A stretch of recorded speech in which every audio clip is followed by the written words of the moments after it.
ఎలక్షన్లు దగ్గర పడే కొద్దీ ఆంధ్రప్రదేశ్లో రాజకీయాలు విచిత్ర మలుపులు తిరుగుతున్నాయి.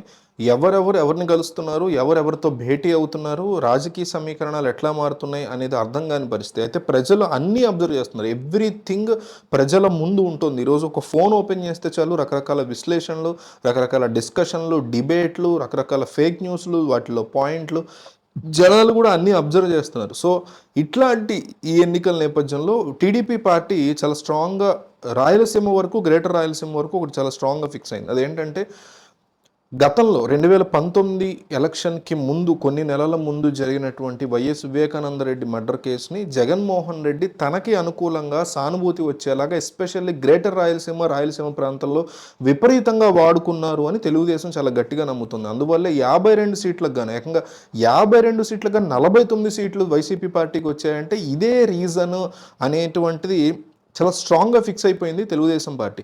ఆంధ్రప్రదేశ్ వ్యాప్తంగా కావచ్చు, అట్లీస్ట్ రాయలసీమ వరకు కావచ్చు, ఈ ఎన్నికల్లో కూడా వివేకానంద రెడ్డి యొక్క మర్డర్ కేసు, ఆ మర్డర్ జరిగి 5-6 సంవత్సరాలు అవుతున్నా కూడా ఇప్పటికీ ఈ ఎలక్షన్కు కూడా అది ఒక బిగ్ కేంద్ర బిందువుగా మారింది. దాని గురించి జనాలు మాట్లాడుకునే పరిస్థితి వచ్చింది. ఎందుకు అంటే వైఎస్ సునీత చేస్తున్నటువంటి పోరాటం, ఆమె తన తండ్రిని చంపిన వాళ్ళని బయటికి తీసుకురావటం కోసం పడుతున్నటువంటి పోరాటం కావచ్చు, కష్టం కావచ్చు, ఇవన్నీ జనాలని ఇంపాక్ట్ చేస్తున్నాయి. నెగిటివ్గా చేస్తారా, ఆమెని తిరస్కరిస్తారా, ఆమె అబద్ధం చెప్తుంది అనుకుంటారా, లేక ఆమె మీద జాలి పడతారా, సానుభూతి చెందుతారా, తన సొంత అన్న, తన కజిన్ అన్నే తనకు సపోర్ట్ చేయట్లేదని ఫీల్ అవుతారా అనేది సెకండరీ థింగ్. బట్ డిస్కషన్గా మాత్రం నడుస్తుంది. అందువల్ల వైఎస్ సునీత వైఎస్ షర్మిలని వెనక నుంచి సపోర్ట్ చేస్తున్నా కూడా చంద్రబాబు నాయుడుతో ఒక అపాయింట్మెంట్ని కోరుతున్నారు. ఆమె రాజకీయాల్ని ప్రభావితం చేసేటువంటి భేటీ ఇది అవుతుందని ఆమె కూడా నమ్ముతున్నారు. ఆమె కూడా జగన్మోహన్ రెడ్డికి ఓటు వేయొద్దు, మా అన్న హంతకుల్ని సపోర్ట్ చేస్తున్నాడని ఓపెన్గా చెప్పేశారు. సో ఇక ఆవిడేమి ముసుగులో గుద్దులాట్లేదు, చాలా ఓపెన్గా క్లియర్గా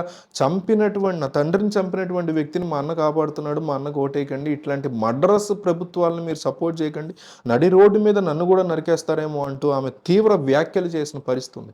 అయితే ఈ అంశం మీద, ఇట్లాంటి పరిస్థితుల మీద, ఈ రకమైనటువంటి అంశం మీద జగన్మోహన్ రెడ్డిని దెబ్బతీయాలంటే ఒక భేటీ వీళ్ళిద్దరి మధ్య, ఒక క్యాజువల్ భేటీ, రాజకీయాల పరంగా కూడా ఏం అవసరం లేదు, బట్ అట్లా భేటీ పెడితే ఈ భేటీ చంద్రబాబు కలిసి రావచ్చు, లేదా దీన్ని వీళ్ళు వైసీపీ వాళ్ళు ఉపయోగించుకుని అదిగో చంద్రబాబుతో కలిసింది ఆవిడ, మేము ముందు నుంచి అదే చెప్తున్నాం, వీళ్ళ వెనకాల చంద్రబాబు ఉన్నాడని మేము చెప్తున్నాం కదా అనేసి వాడుకునే డేంజర్ కూడా ఉంది. సో అందువల్ల ఈ భేటీ విషయంలో ఆవిడ అడిగిన అపాయింట్మెంట్ని అంగీకరించాలా వద్దా అనేసి తెలుగుదేశం పార్టీ ఆలోచిస్తున్నట్టుగా తెలుస్తుంది. సో మీరు చెప్పండి, మీరేమనుకుంటున్నారు? మీరు ఒక రాజకీయ విశ్లేషకుడుగా, లేదా సామాన్య ఓటర్గా, లేదా చంద్రబాబుని అభిమానించేవారుగా, లేదా జగన్ అభిమానించే వాళ్ళు చాలామంది ఉంటారు ఈ వీడియో చూసేవాళ్ళు, వాళ్ళలో మీరు చెప్పండి, meet Sunitha, don't meet Sunitha అంటే చంద్రబాబు సునీతను కలవాలా, అపాయింట్మెంట్ ఇవ్వాలా, అంగీకరించాలా వద్దా, కలవాలా వద్దా అనేది మీరు కామెంట్లో చెప్పండి.